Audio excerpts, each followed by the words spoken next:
Hey guys, what's up? Cigar Buff here. Coming at you with another video. You can tell by the title. It's one of my most important reloading tools. I hadn't had it at the beginning, and then when I invested in one finally, lifesaver. Like, it's just so much easier, so much faster. So usually, now by the way, it's the case length gauge, okay? And this is in 223.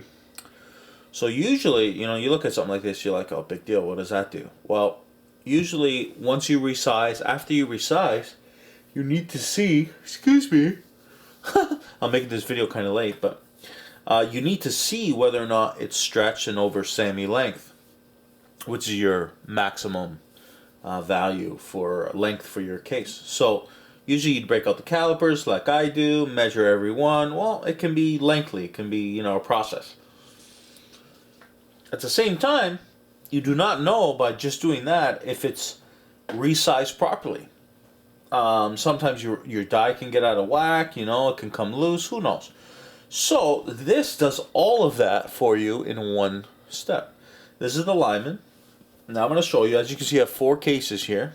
These 2 have not been sized. So these are being fired. One of them is being fired out of my Savage Axis. The other one's being fired out of my AR. So I'm going to show you.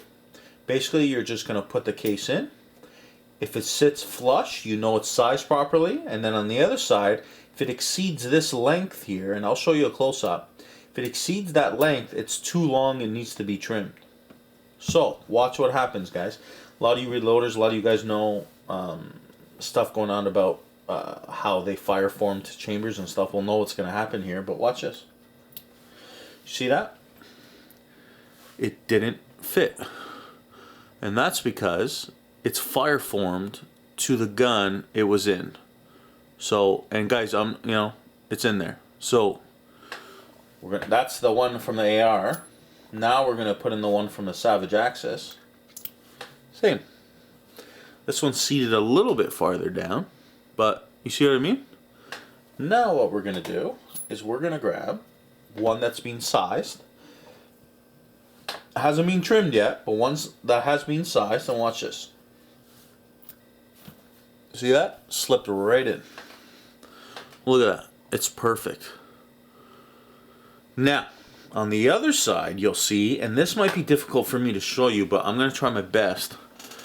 My camera's pretty good. Right there, if you notice, it's not protruding this little lip or whatever, if you will.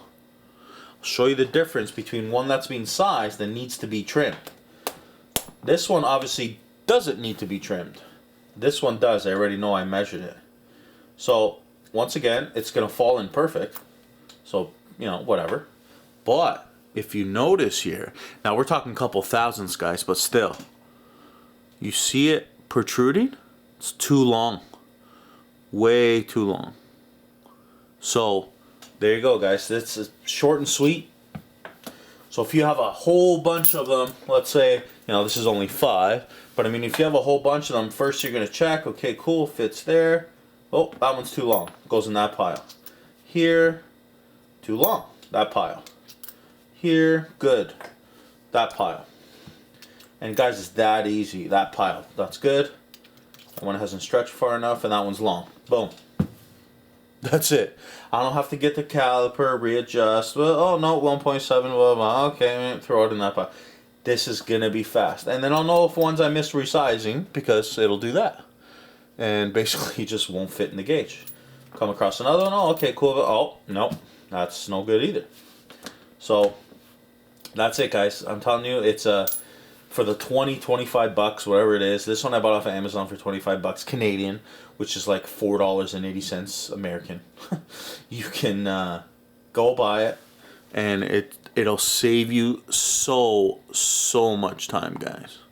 It's a Lyman case length gauge. Thanks for watching, guys. See ya.